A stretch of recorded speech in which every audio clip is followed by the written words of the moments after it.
સરકારે આ દિવાળીમાં ભાઈઓ માટે જબરજસ્ત ઓફર આપી છે. ખરેખર ભાઈઓની તો મોજે મોજ ચાલ્યા.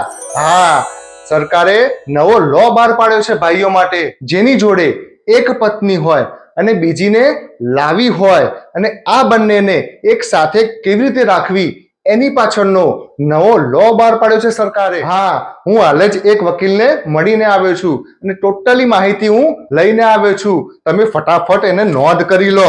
હું તમને જણાવું છું કે એક પત્ની હોય અને બીજી પત્ની લાવી હોય અને આ બંનેને સાથે કઈ રીતે રાખવી એની પાછળનો લો શું કહેવા માંગે છે.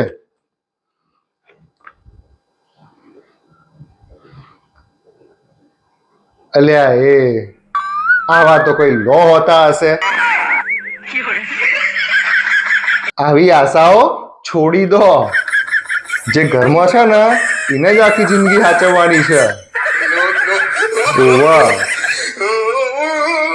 કેવા ઇન્ટરેસ્ટ થી પાછા નોંધ કરવા મંડી પડ્યા છો.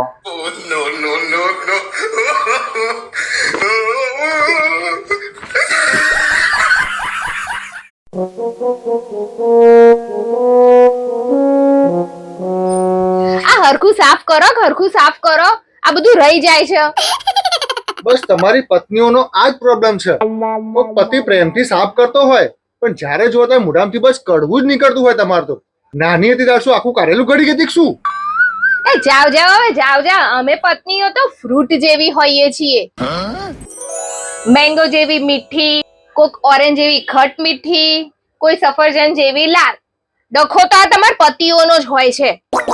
તમારે જ ફ્રૂટ સલાડ જોઈતો હોય છે.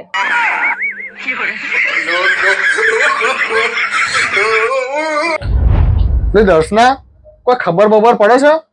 બસ આખો દિવસ બેહી રહે છે. દિવાળી આવી તે શું પણ કાલ આખો દિવસ દુકાનમાં બેહી રહી હતી. એક ખાનું સાફ કરી છે તે બસ આખો દિવસ મોબાઈલ બસ મચર મચર કરતી હોય. આખો દિવસ રીલ જોજો કરતી હોય છે. તમે તાર આખું વર્ષ દુકાને નહીં બેહી રહેતા? નહીં ધીરુભાઈ અંબાણી બની ગયા હોય? આયા મોટા.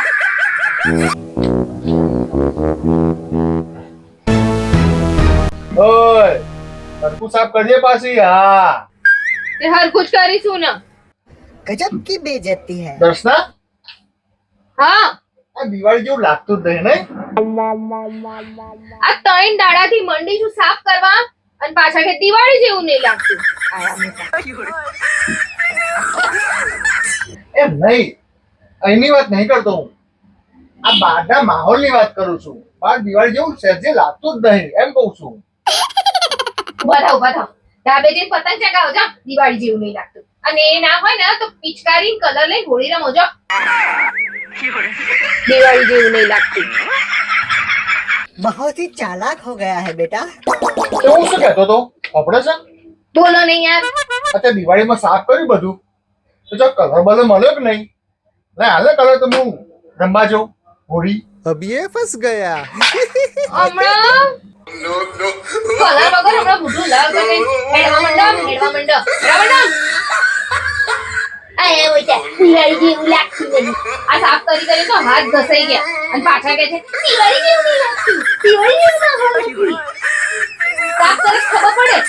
એકના એક જ ગૌરી હોય 10 વર્ષની. દિવાળી જેવું લાગતું નહીં, દિવાળી જેવો માહોલ નહીં. આયા મોટા. મારી જ ભૂલ હતી. ખરેખર મારે સંસ્કારી, સુશીલ અને સમજદાર છોકરી જોડે જ લગ્ન કરવા જેવા હતા. આ ખોટી જગ્યાએ ગૂંથાઈ ગયો છું હું. ખોટા બ્રહ્મા ના રહેશો. તમને કોઈ સમજદાર છોકરી મળે નહીં. આ તો અમે ભરાઈ ગયા. गजब की बेइज्जती है। એ વાત તો સાચી.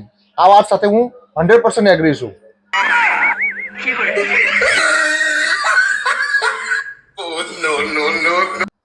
ભગવાને દરેક માણસમાં ભરપૂર માત્રામાં જો કંઈ આપ્યું હોય ને તો એ છે બુદ્ધિ.